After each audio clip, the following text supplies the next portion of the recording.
مرحبا أعزائنا المتابعين، واليوم بفصل جديد من فصول العقد الاجتماعي لشمال وشرق سوريا. سنتعرف سوية على نظام العدالة في هذا العقد. فالمادة رقم 114 تنص على نظام العدالة هو نظام العدالة الاجتماعية الذي يرتكز على مبادئ الأخلاقية والسياسية للمجتمع، يهدف لبناء مجتمع يعتمد النهج والرؤية الديمقراطية والبيئية وحرية المرأة أساساً، ويتخذ من الحياة المجتمعية منطلقاً له، يقوم بحماية حقوق الفرد ضمن الحياة الاجتماعية وفق أسس العقد الاجتماعي، يتخذ من المبادئ العالمية للعدالة وحقوق الإنسان أساساً له، يقوم بحل المشاكل المعنية بالعدالة عن طريق مؤسساته الخاصة، حيث يتم تحقيق العدالة عن طريق مشاركة الشعب وتنظيم الوحدات المحلية المتشكلة بصورة ديمقراطية. ما هي مبادئ العدالة؟ المادة رقم 115 تعرف لنا هذه المبادئ. 1.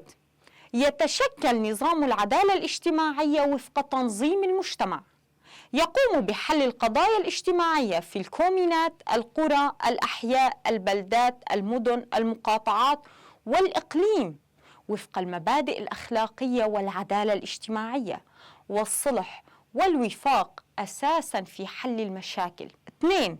تعد الأفعال التي تلحق الضرر بالأفراد والحياة الاجتماعية والبيئية جرماً، وفي حال ارتكاب الجرم للأطراف المتضررة فرصة الدفاع عن حقوقها، ويهيئ للمجتمع إمكانية تقييم الأمر وانتقاده وطرح مقترحاته والمشاركة في سياق صنع القرار، وينظم ذلك بقانون.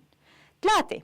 يهدف في عقوباته إلى توعية المذنبين وتأهيلهم لإعادة إشراكهم في الحياة الاجتماعية بشكل سليم. 4. يحق للشعوب والمجموعات والشرائح الاجتماعية حل قضاياها المعنية بها عن طريق لجان الصلح بشرط أن لا يتعارض ذلك مع العقد الاجتماعي. 5. يتم حل المسائل المتعلقة بالمصالح العامة والأمن العام لكافة الشعوب والمجموعات في مؤسسات العدالة التي تمثل عموم المجتمع. 6. يعتمد نظام العدالة التمثيل المتساوي والعادل بين الجنسين. 7. للمرأة مجلس عدالة خاص يبت بالقرارات المعنية بها. المادة رقم 116 تبين لنا كيفية تنظيم أجهزة العدالة. كيفية التنظيم وأسس العمل لأجهزة نظام العدالة تتكون من لجان الصلح، دور المرأة، ديوان العدالة، مجلس العدالة، مجلس المرأة للعدالة الاجتماعية، وهي مؤسسات تنشط لتحقيق العدالة الاجتماعية وتكريسها، ويتم المصادقة على أعضائها باقتراح الأسماء من قبل مجالس العدالة، والمصادقة من قبل المجالس الشعبية، القرية، المدينة، البلدة والمقاطعة. 1. لجان الصلح تشكل الركيزة الأساسية لنظام العدالة والسلم الاجتماعي، تعمل على حل الخلافات وفض النزاعات وتحقيق السلم والوفاق الاجتماعي، وتنظم نفسها في كل مكان وعلى كافة المستويات حسب الحاجة بانتخابات مباشرة أو بشكل توافقي، بدءا من الكومينات وحتى المقاطعات. يكون أعضاءها من المتطوعين المقبولين اجتماعيا. 2.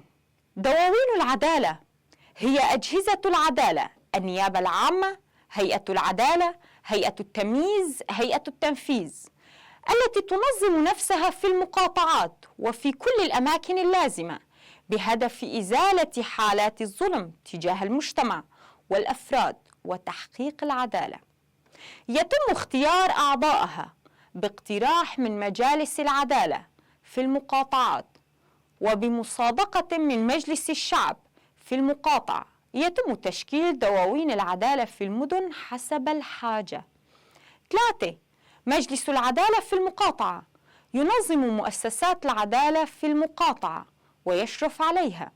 ينتخب الرئاسة المشتركة وأعضاء مجلس العدالة في المقاطعة من قبل مؤسسات العدالة في المقاطعة. يتم المصادقة على الرئاسة المشتركة من قبل مجلس الشعوب في المقاطعة.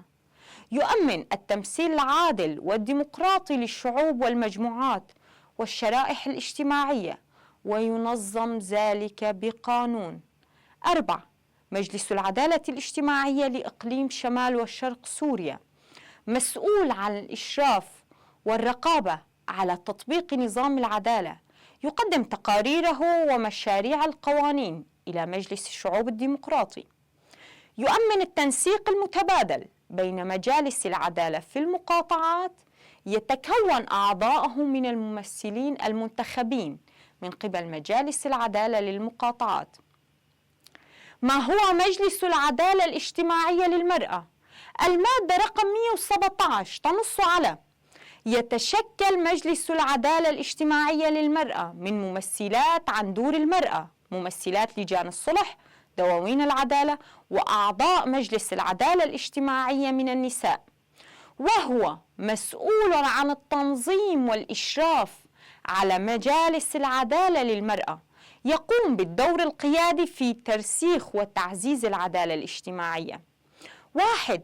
دار المرأة مؤسسة اجتماعية تعمل على نشر وعي العدالة الاجتماعية وحل المشاكل الخاصة بالمرأة والعائلة من كافة نواحي الحياة على أساس الصلح، وتناضل ضد كافة الممارسات اللا إنسانية بحق المرأة بالتنسيق مع مؤسسات المرأة المعنية. 2. مجلس العدالة الاجتماعية للمرأة في المدينة أو والمقاطعة يقوم بالإشراف على عمل النساء ضمن أجهزة العدالة للمرأة في المدينة والمقاطعة. يتابع القضايا المتعلقة بالمرأة وينظم المرأة في جهاز العدالة ويعمل من أجل ضمان حقوق المرأة. يتشكل من ممثلات عن مؤسسات المرأة المعنية بالعدالة عن طريق انتخابات ديمقراطية. يمثل نفسه في مجلس المرأة في المقاطعة. 3. مجلس العدالة الاجتماعية للمرأة في إقليم شمال وشرق سوريا يتشكل من ممثلات عن مجالس المرأة في المقاطعات وأعضاء مجلس العدالة الاجتماعية من النساء في شمال وشرق سوريا.